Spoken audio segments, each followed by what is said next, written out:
What would you think if I told you that most of what you once called love was merely an addiction to intensity? A soul tied not by wisdom, but by the ache of old wounds seeking their echo in another. You mistook the turbulence for connection, the anxiety for passion, the chaos for something alive. But what if it was never love at all? Only the nervous system's desperate plea for familiarity. The woman who has outgrown emotional chaos does not arrive gently. She emerges. Like Athena from the head of Zeus, she is born in the aftermath of suffering, sharpened by years spent mistaking pain for purpose. Her awakening does not come in the form of epiphany, but through the slow unraveling of illusions. Like a snake shedding skin, it is uncomfortable, necessary, inevitable. In the teachings of Epictetus, the enslaved Stoic, who transcended the chains of circumstance, we find the architecture of her evolution. It is not things themselves that disturb us, but our opinions about them, he said. And so it begins, not with external events shifting, but with a woman's interpretation of them dissolving. Where once she spiraled at a lover's silence, now she sees space, not as punishment, but as protection. Where once she clung to a hope crafted in fantasy, now she waits, rooted, unmoved by the illusions of potential. She has come to understand that chaos was never romantic. It was ancestral. It was the body remembering where the mind refused to look. And every man who stirred the storm was merely a mirror, not of him, but of her. Her unresolved past, her unparented self, her need to prove, to earn, to be seen, to finally be chosen. But Epictetus would warn her, if you want to improve, be content to be thought foolish and stupid. The woman who outgrows chaos must first be misunderstood. She will disappoint the ones who fed on her unpredictability. She will no longer perform for those who confuse drama with depth. She will be called cold, detached, difficult. But make no mistake, this is not disconnection. This is the quiet of clarity, the absence of addiction. There is a moment, small, internal, uncelebrated, when she realizes she no longer needs to be triggered to feel alive. The dopamine loops collapse. The craving to fix what hurts in others dissolves. She sees now, healing is not martyrdom. Love is not sacrifice. Connection is not survival. She steps back from the noise, and it is not numbness she feels. It is peace. And peace, for the woman who has only known storms, can feel like loss. She grieves her former self, the one who screamed in silence, who begged behind pretty smiles, who twisted herself into myth for those who never saw her soul. She honors her. That woman was never weak. She was surviving. She was adapting to chaos because chaos was all she knew. But survival is not living. And the moment you realize you were made for more than survival is the moment you leave the battlefield behind. You do not throw your sword. You lay it down with reverence, with grace. You do not war with ghosts anymore. Emotional chaos is clever. It wears many masks: passion, urgency, fate. But its true name is unworthiness, and the woman who has grown past it does not battle anymore to be worthy. She remembers, she always was. Stillness becomes her new edge. Her gaze softens, but her standards sharpen. She no longer interprets a late reply as abandonment. She no longer molds herself to soothe the discomfort of others. She no longer explains herself to those committed to misunderstanding. She no longer chases closure from those who profit from her confusion. Why? Because she has remembered who she is without the wound speaking. And now, when chaos knocks, it finds the door locked, not in anger, but in self-respect. She has rewired her nervous system to stop craving what harms her. That is not just healing. That is sacred rebellion. That is the legacy of inner alchemy, of breaking cycles older than her name. And the world will test her, again and again. The same patterns in prettier clothing, the same energy in different forms. But she no longer plays the same role in the play. She has rewritten the script. She holds the pen. She chooses the ending. And in that, she finds what the Stoics meant by true freedom. Not control of the world, but mastery of the self. The woman who has outgrown emotional chaos walks differently now, not in haste, not in desperation, but in quiet command. The air around her changes, not because she tries to be seen, but because she no longer needs to be. There is a stillness to her presence, the kind that unsettles those who once fed on her turmoil. Her silence is no longer the result of suppression. It is the echo of discernment. She listens more, reacts less. What once consumed her energy now barely touches her spirit. To the untrained eye, she may seem distant. To those still dancing with their shadows, she may even seem cruel. But she is neither.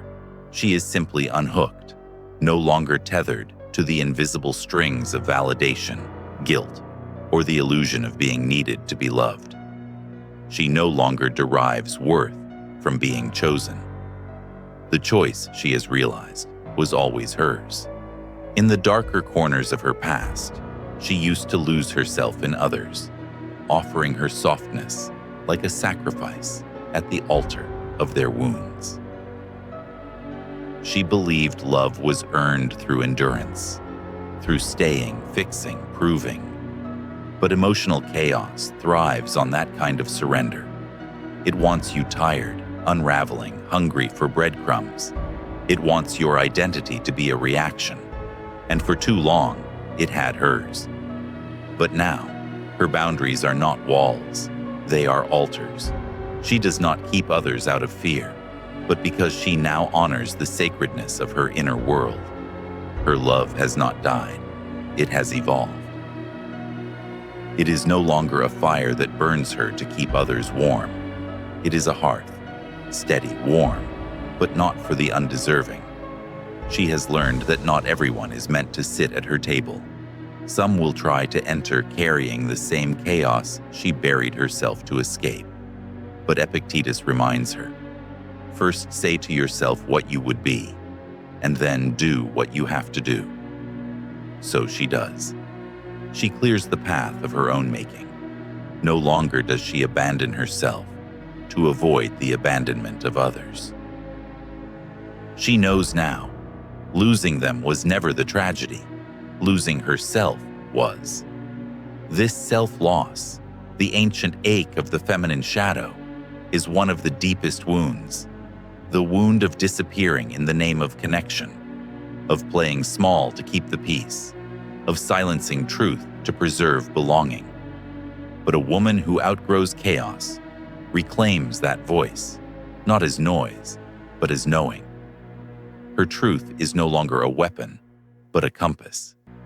It guides her not to the loudest room, but to the truest one. And in that room, there is no need for performance. There is no chase, no hunger for attention. There is just presence.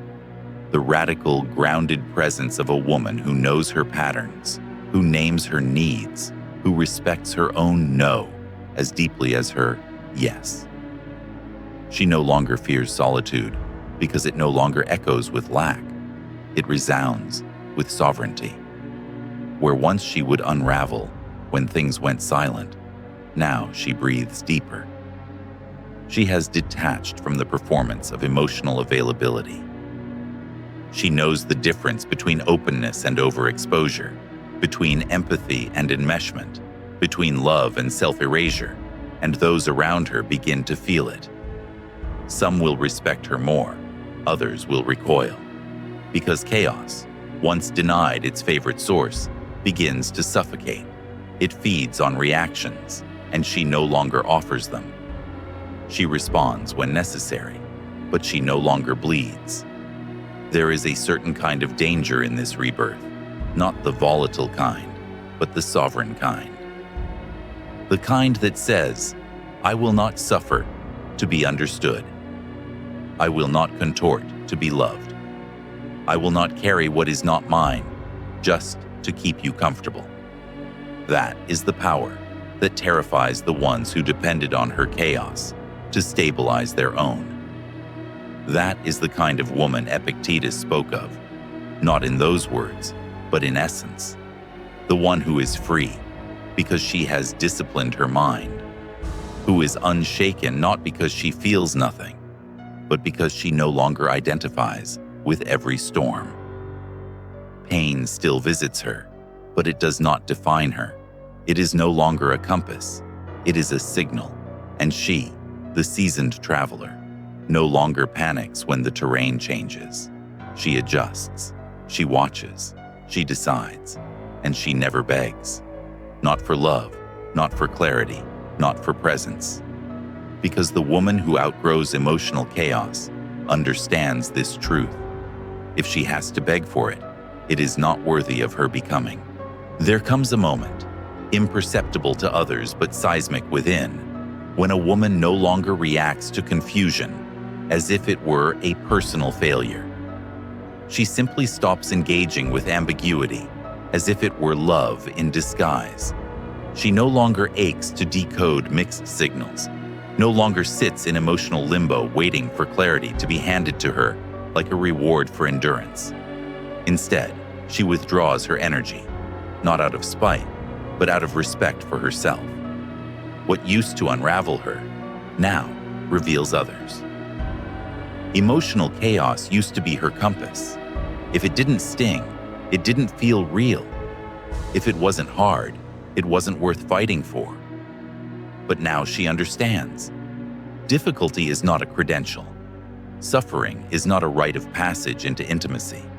The real thing doesn't arrive in disarray. It arrives in alignment, quiet, consistent, grounded, like a deep current beneath still waters. And when it does not arrive that way, she does not romanticize its absence.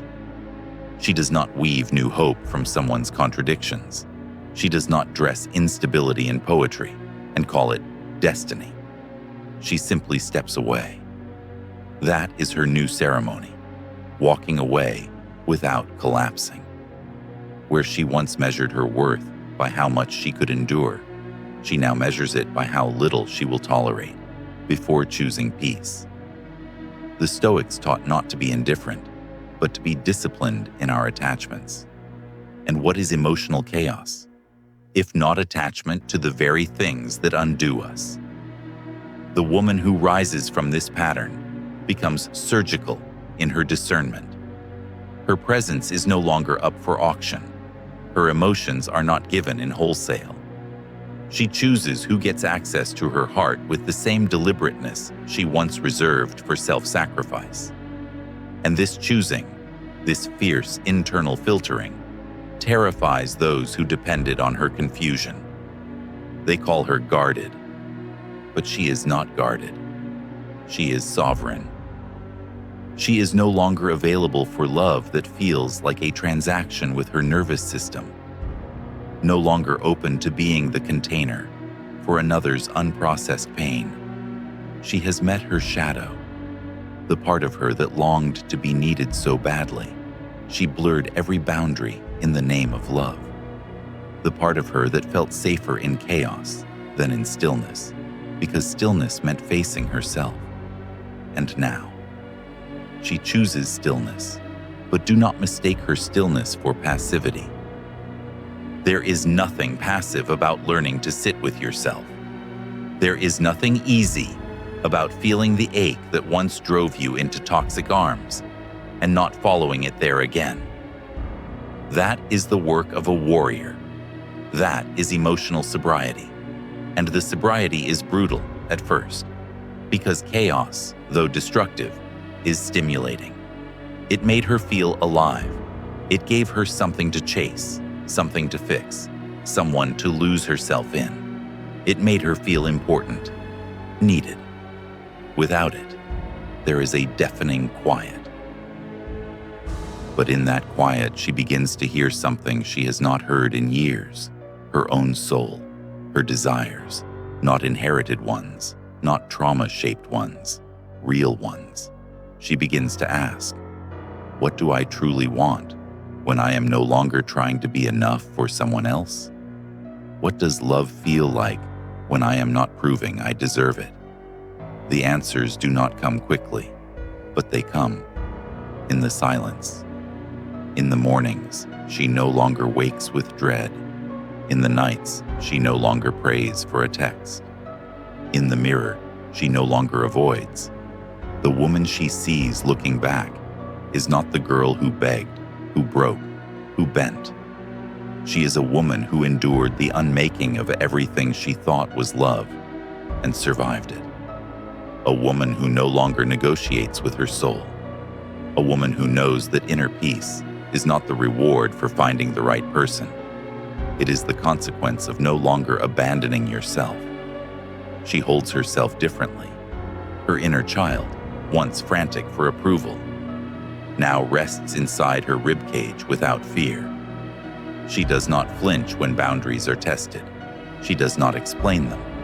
She enforces them with the gentleness of someone who has been too kind to those who confused kindness with compliance. The Stoic within her has been forged through tears and years of choosing others before herself. But now, she does not armor herself with detachment. She shields herself with self-awareness. She is not afraid to love again. She is simply unwilling to bleed for it. And if the world says that makes her difficult, so be it. She no longer speaks the language of chaos. She is fluent in self-worth now. There is a sacred tension that lives inside every woman who has outgrown emotional chaos. The ache of remembering who she used to be and the quiet authority of who she has become. She does not deny the journey. She carries it like a constellation beneath her skin, visible only to those who have walked through their own dark nights and emerged reborn. She is no longer ashamed of her tenderness, nor defined by it. She is no longer triggered by the emotional tempests of others. She recognizes them for what they are, invitations to lose herself, and she declines with grace. This woman understands what the ancient Stoics did, that freedom is not in what we acquire, or even in what we avoid, but in what we no longer cling to. Her grip on people, on outcomes, on her own need to be understood, it's loosened. It has not died. It has matured. She no longer confuses letting go with losing. She lets go because she now understands. What is meant to align arrives without torment. What is true does not need to be forced. And so, she no longer asks, why didn't they stay? She asks, why did I make a home for my worth inside their absence? You see, emotional chaos is seductive.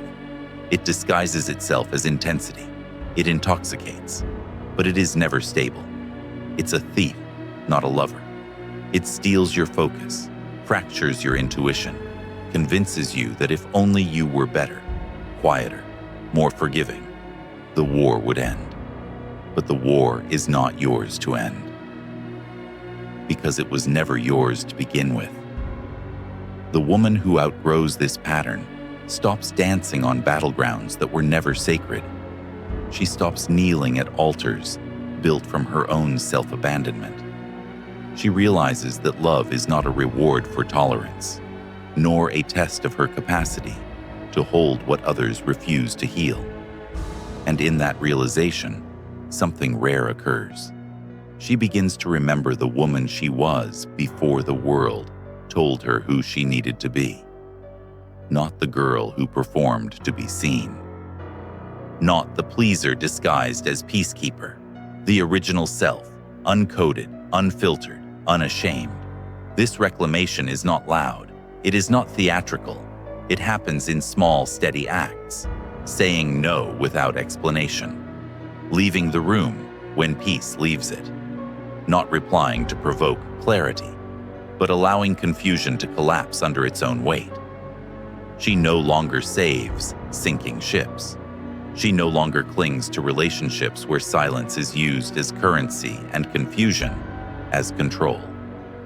Epictetus once said, "Freedom is the only worthy goal in life." And now she understands. Emotional freedom is the highest form of power. Not freedom from emotion, but from emotional entrapment. From the belief that her feelings must be validated by another to be real. From the hunger to be chosen, even when it costs her herself. There was a time when chaos made her feel alive, but now aliveness is found in her own breath, in the quiet joy of choosing herself. Again, and again, and again, without ceremony. Without permission, she no longer rushes toward closure. Closure is not a performance she demands, it's a peace she creates. Her healing no longer depends on another's confession, apology, or regret. Her story no longer requires a villain to justify its turning points. Her worth is no longer measured by someone's willingness to stay. And this detachment, it is not disconnection, it is devotion to truth, to clarity, to inner stability. It is the discipline to walk away while her heart still loves, because her soul demands more. It is the art of choosing discomfort over distortion. It is her sacred refusal to stay where her intuition has already left. And so, she becomes dangerous, not because she harms, but because she no longer harms herself to be loved. This is the woman who cannot be manipulated, not because she is hardened, but because she is integrated. Her wounds no longer run the show. Her shadows are no longer driving the car. She sees clearly now, and with that vision, she chooses with precision. She does not stay where there is chaos. She does not return to where she was only remembered in her absence. She does not chase closure through someone else's unread messages. She does not find her beauty in being needed. She finds it in being whole. The world will ask her to explain, to soften, to reconsider, but she will not. Not out of pride, out of practice. She has practiced too long in the art of self-forgetting. She is now fluent in remembrance. There is a kind of grief that arrives with healing, one that is not born of loss, but of clarity. A quiet ache for the years she spent unraveling for people who mistook her fire for something they could tame. A mourning for the energy wasted trying to translate her worth into a language they could understand. And most of all, a bittersweet reverence for the woman she had to become in order to survive what once broke her. But now, she is no longer trying to be understood. She is trying to be authentic. And in that choice, she outgrows every version of herself that once bowed to chaos in the name of connection. She has seen the pattern, the push and pull, the hot and cold, the seductive rhythm of inconsistency that once felt like home. But it is not home anymore. Home, now, is peace. And peace is not passive, it is powerful. Because in a world addicted to the thrill of drama, peace is a rebellion.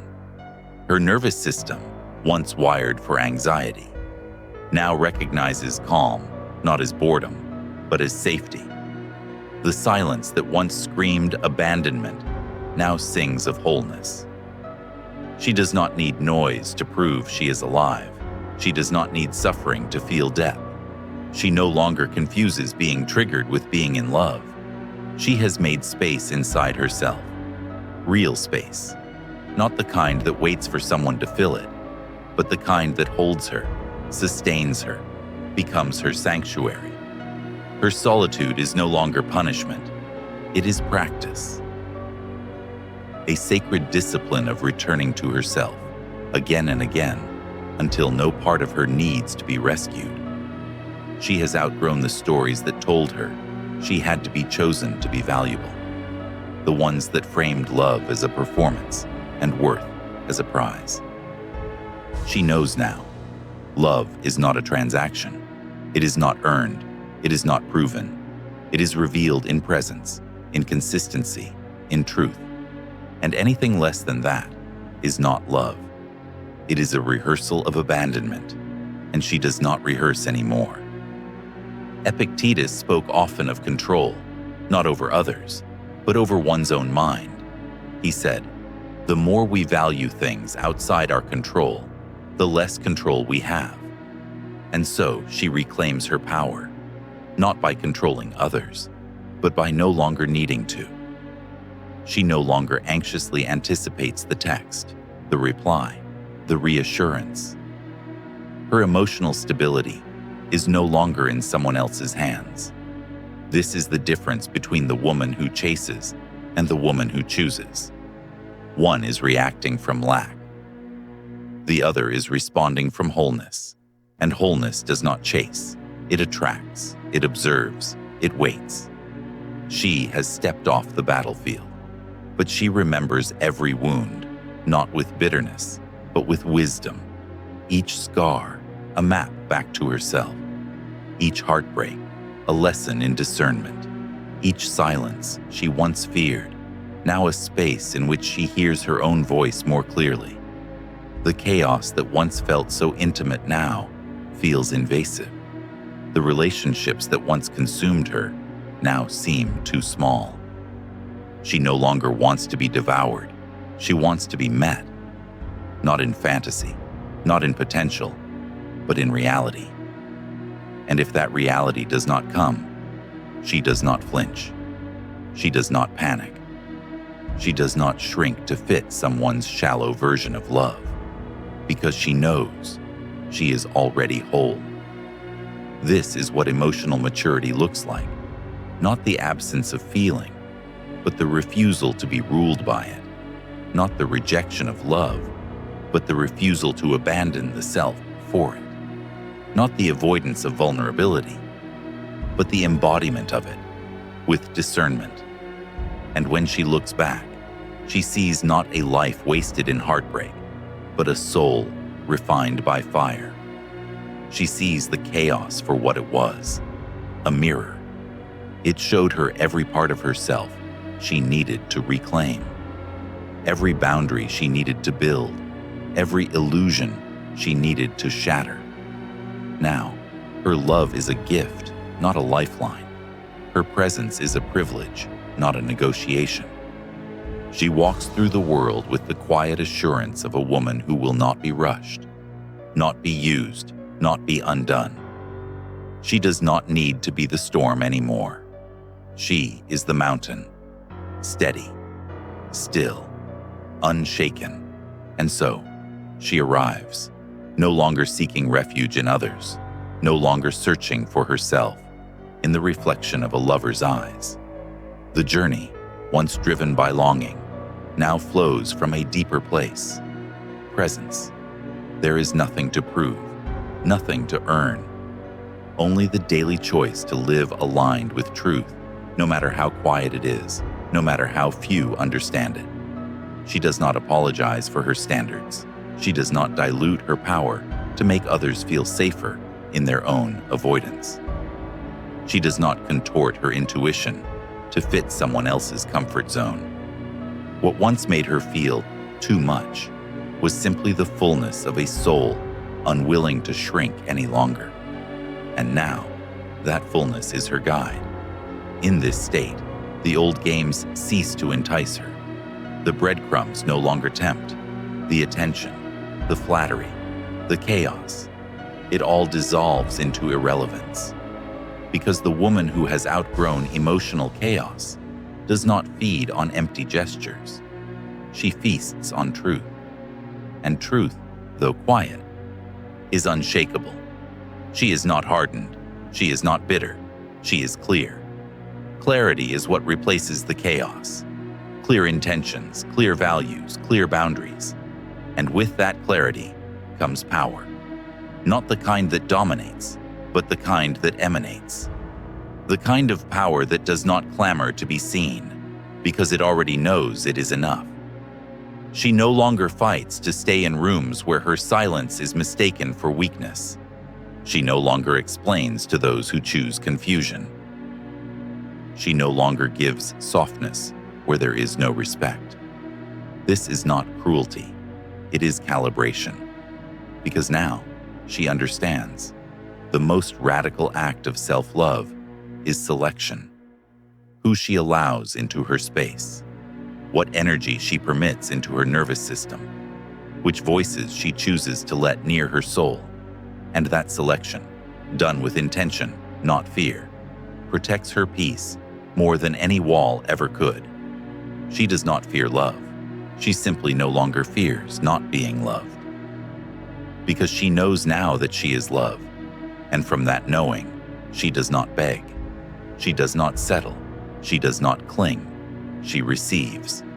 And when love comes again, as it inevitably does, it will not find the girl who once needed rescuing.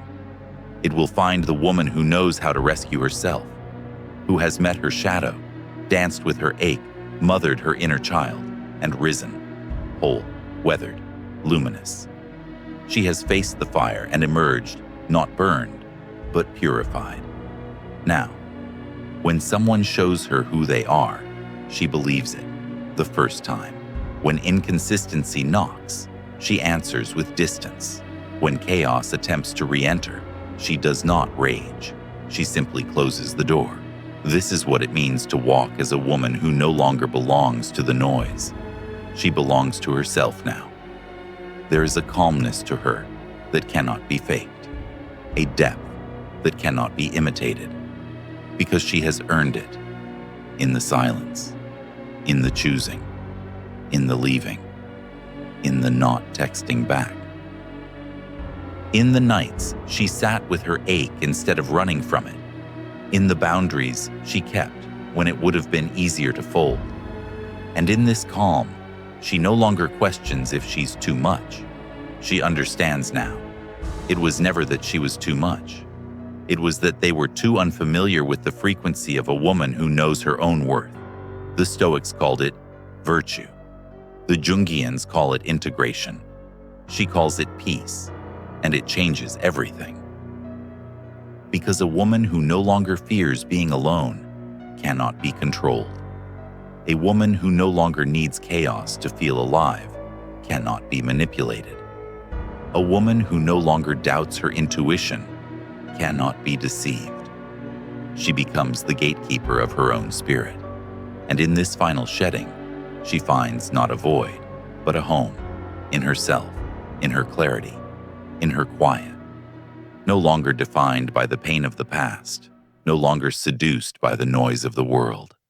She is no longer the storm. She is the sky.